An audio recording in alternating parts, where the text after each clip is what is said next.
Welcome to Cheater Confessions. Let's get started with today's story. Saturday morning started like most of ours used to. Quiet, familiar, and 2 steps away from routine. I was frying eggs. Emily stood by the sink, scrolling through her phone, answering messages with short little sighs. "Did you forget to take out the trash again?" she asked without looking up. "It's by the door," I said. "I'll roll it out after breakfast." "Right, after breakfast," she muttered. "Like last weekend." I glanced over my shoulder. "You could have taken it out, you know." She gave a small laugh, sharp enough to cut the air. "I already do everything else around here." That wasn't true, but I'd learned arguing over household chores was like boxing fog. You just tire yourself out. "Want some eggs?" I asked. "No," she said, tapping her mug against the counter. "You always burn them." "They're fine," I said, flipping them. "You just like complaining." Her head lifted at that, eyes narrowing. "I like being taken seriously, Alex." "I am taking you seriously," I said, though we both knew my tone didn't sound like it. She stared at me for a long second.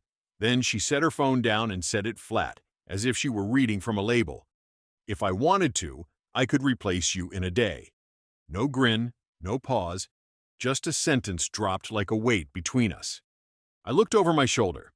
"That right?" "Don't act surprised," she said. "You know it's true.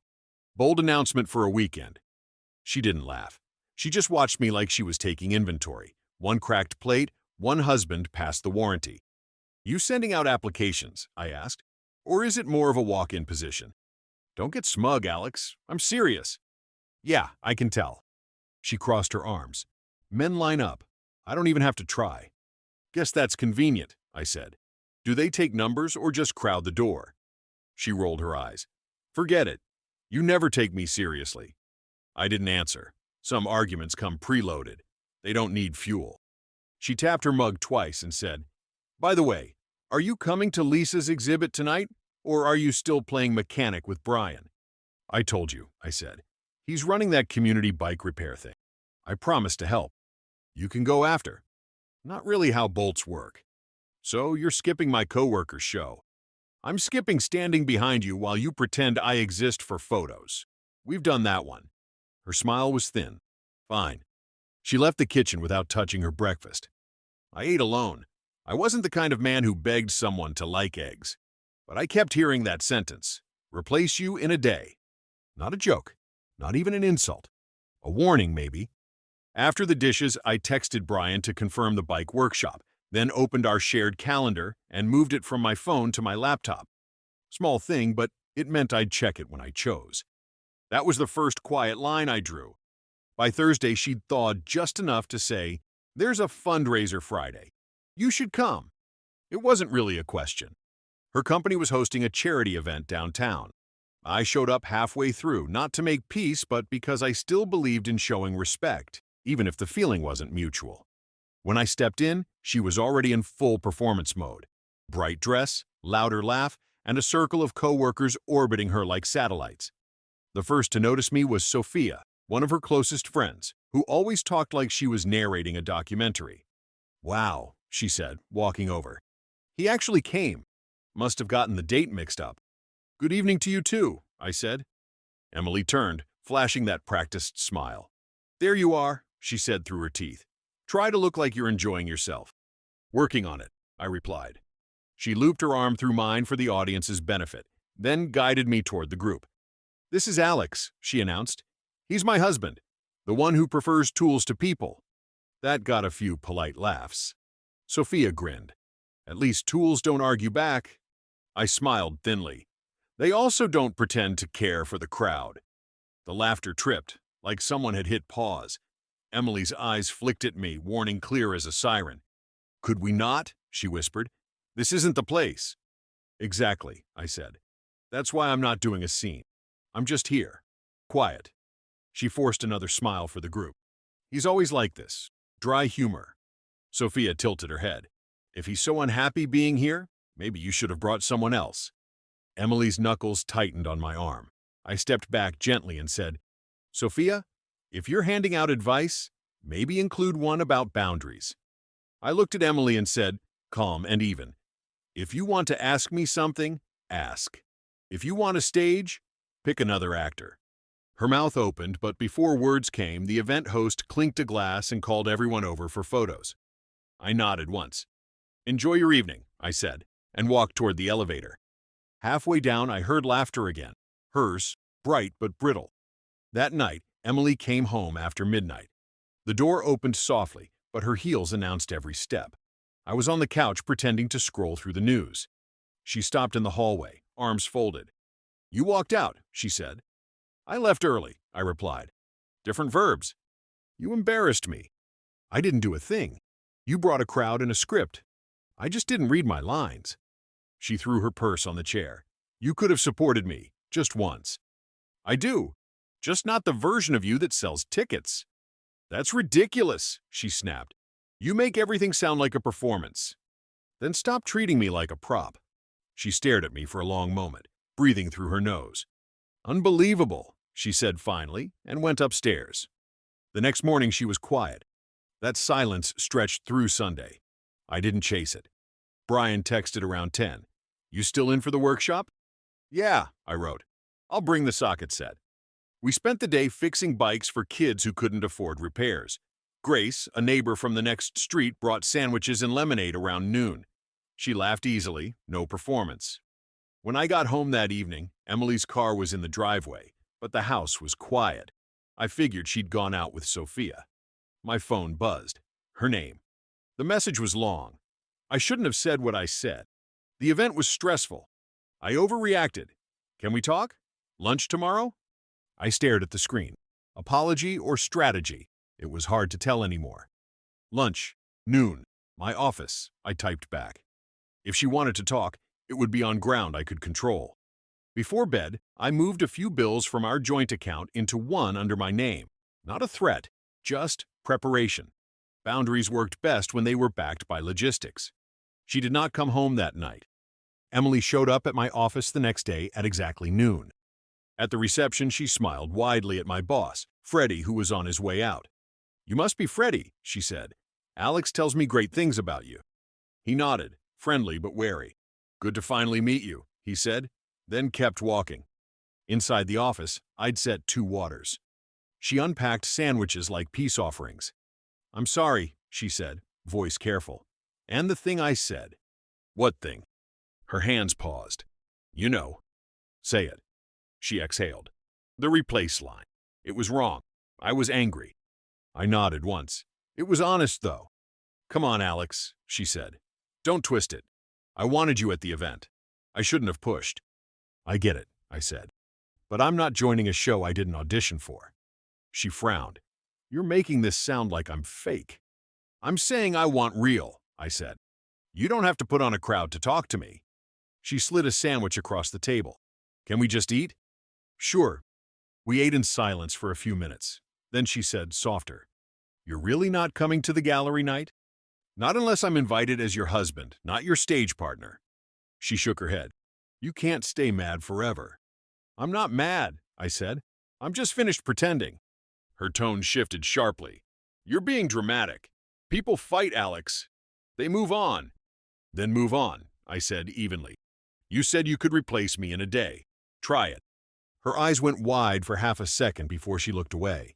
When lunch ended, I walked her to the door. That night, I moved into the guest room. Quietly, I started transferring my things. Work clothes, a few books, my watch. No shouting, no big speeches, just steps. By Wednesday, things were polite but hollow.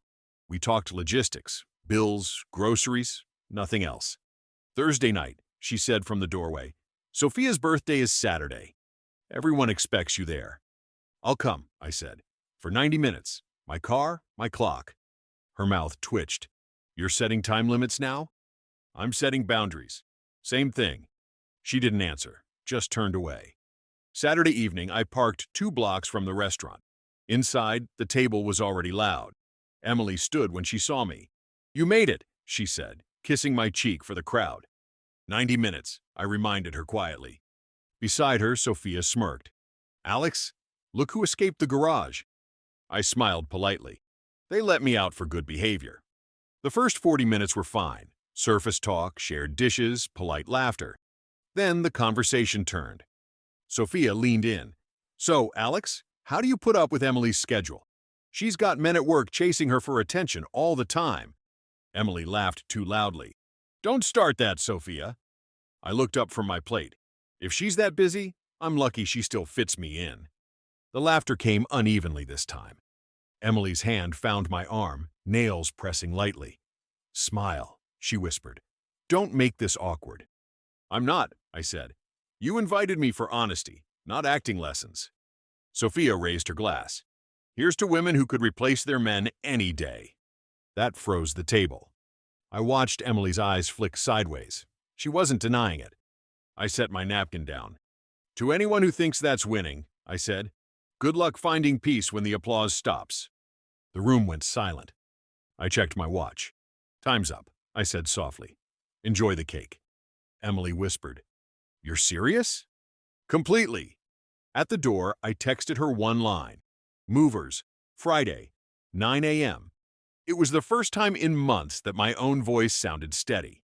That Wednesday, she showed up at my office lobby with a cake. The receptionist called up. Your wife's here, she said. Says it's a thank you for your team. I stepped out. Emily held up the cake box.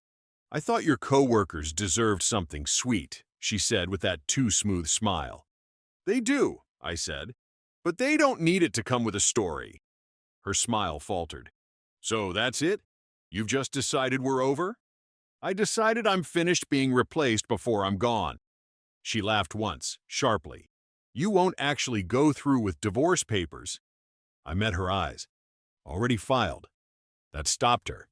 You're bluffing. Check your email, I said. You should have the documents from my lawyer. For a moment, she just stood there, stunned. Then she set the cake on the counter and walked out. 2 days later, her lawyer called, trying to drag the process out. She's not ready to sign, he said. She doesn't have to be ready, I answered. She just has to read the math. I sent over the spreadsheet.